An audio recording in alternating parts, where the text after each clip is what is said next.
dans le département de Foundiougne, la commune de Nioro-Alassane Tall, une commune qui compte 61 villages et 10 hameaux et qui ne dispose pas d'un lycée.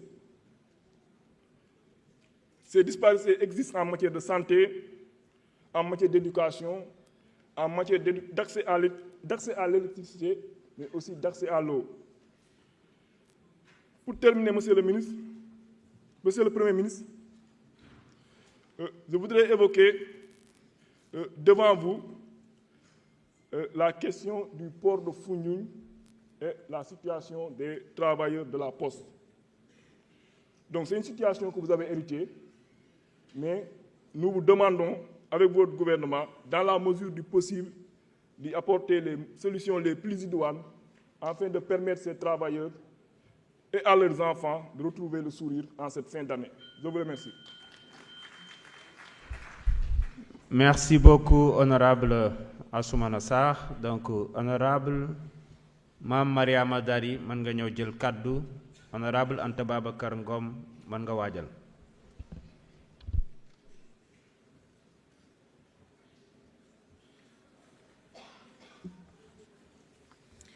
Merci, Monsieur le Président. Bonjour, Monsieur le Ministre, chers membres du gouvernement, chers honorables. Monsieur le Ministre, ñu ngi lay gërëm bu baax ci sa speech bi nga def ci DPG bi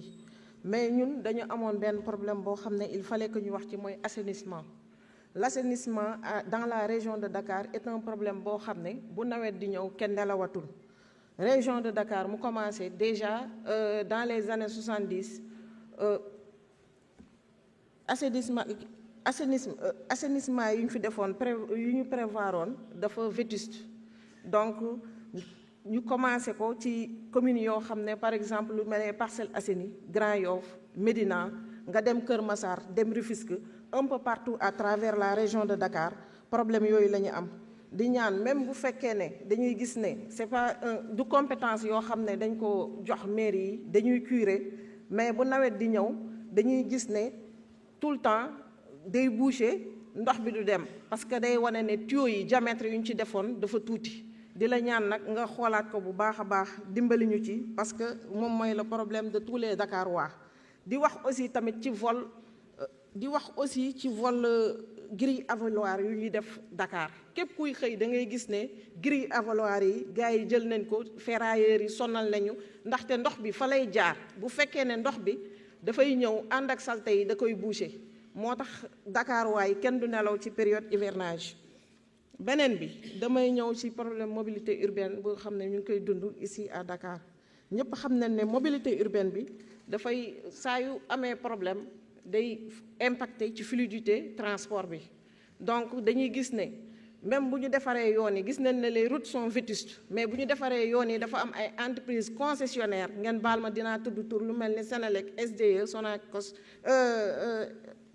Senelec yuy sectionné yoon yi te buñ ko sectionné dootuñ ko defaraat bu baax bu tawee foofu la ndox bi di jaar yàq tali yi ba kenn dootu ci mënati jaar l'étroitesse des actes routiers lu ci mel ni BRT bi bu ñuy xëy si benn oto bu paanee ci yoon bi rek keneen du dem parce que gis nañ ne yoon yi dafa xat di ñëw tamit ci SAGES dañu gisoon société africaine d'études et de stationnement boo xam ne dafa doon réguler circulation bi à Dakar di xool parc automobile bi gis nañ ne ça n'existe plus te gis nañ ne oto yi yokk na amatul SAGES donc yooyu problème la ñu gis tamit brigade mobile d'intervention municipale ñooñu aussi tamit dañ doon régler circulation bi di régler encombrement bi donc encombrement boobu tamit li ko waral dafa bëri gis nañ ci ambulants yi gis nañ ci tablier yi gis nañ ci lépp di ñaan yàlla nga defal nga di la ñaan nga régleel ñu ko léegi damay ñëw ci beneen point bi moom mooy FDTT Fonds de développement des transports terrestres ñëpp gis nañ ne dafa ñëw pour def le renouvellement du parc automobile à Dakar renouvellement boobu dañu gis ne budget am dafa wàññeeku d'1 milliard dafa jóge ci 2,5 milliards ñëw ci 1,5 milliard di la laaj pourquoi ça parce que bu fekkee ne ñoom ñoo war a renouveler parc automobile bi ñu wàññi seen budget kon ñoom ni ñuy def di ñëwaat aussi ci surcharge Tata yi parce que dañuy bañ ñombe am comme ni mu amee woon ci bateau la Joola wala yéen da ngay gis ñu surchargé ba oto bi day demee boor gis moto jakarta yi gis charretier yi mënuñu bokk yoon ak automobiliste yi loolu yëpp day indi problème de circulation à Dakar gis naa nag damay wax vite fait ci justice monsieur le ministre wax nga bu baax ci justice mais dañuy ñaan yàlla dañ lay ñaan que justice soit faite parce que gis nañ ñu bëri ñu fi nekk ñi nga xam ne les 17 femmes sont là. Merci beaucoup. Merci. Merci beaucoup. Honorable Anta Babacar Ngom, mën nga ñëw jël kàddu.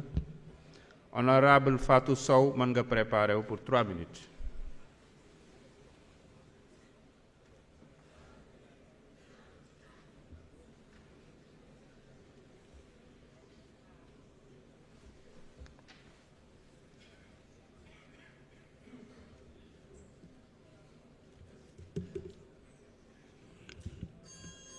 Monsieur le Président de l'Assemblée, Mesdames, Messieurs les ministres, chers collègues, Monsieur le Premier ministre, 8 mois pour arriver à l'Assemblée nationale dalal ak jàmm yàggoon na mais jaan ci suuf tànk ci suuf yàgg-yàgg xamoon naa ne dañ tase. Monsieur le Premier ministre, kàddu yi rafet na déglu nañ lépp ñu lay nangul yéene bi nga xam ne am nga ko ci Sénégal waaye ñun ci say jëf la ñu lay xaar monsieur le Premier ministre. bu ñuy wax tey alternance générationnelle am na loo ci liggéey lu am solo mais ñu lay ñaan mu bañ a nekk rek alternance générationnelle mais une alternative de qualité ndaxte dañu fas yéene nekk des leaders de l'opposition mais une opposition responsable lépp loo xamante ne gouvernement bi wax na ko te mu war a jaar yoon dinañ taxaw fii nangul leen ko mais mu wóor leen ni tamit monsieur le Premier ministre ak sa gouvernement lépp loo xamante ne jaarut yoon duñ ci am sikki sàkka dinañ taxaw fii waxal ko sénégalais yi. Monsieur le Premier ministre, planification à long terme am na solo gis-gis ba 2050 am na solo mais dañu gëm ne dafa laaj ay mesures urgentes fii ci année 2025 pour génnee sénégalais yi ci guuta malgré mesures yi ngeen wax yëpp depuis 8 mois tey la wàllu gën a aay tey la dund gi gën a cher woyofal bi mi ngi yóbbu fitu borom kër yi 2024 année record la ci immigration clandestine étudiants yi enseignants yi retraités yi. Monsieur le Premier ministre ma bëgg a xam ñun jigéen ñi luñ la def ndaxte nag safuñu sàpp ci say programme jot na nga gën ñu bàyyi xel booy wax di ñu tudd ngir jigéen gën a gis boppam ci say programme yi nga xamante ne proposé nga ko ci biir Sénégal ci sa gouvernement bi néew na jigéen yi nga xamante ne gis nañu ko te jigéenu Sénégal rafetlu wuñ ko monsieur le Premier ministre. 2 minutes merci beaucoup. Merci honorable Anta Babacar Ngom. Honorable Fatou Sow, vous avez la parole pour 3 minutes. Honorable Saloum Dione se prépare.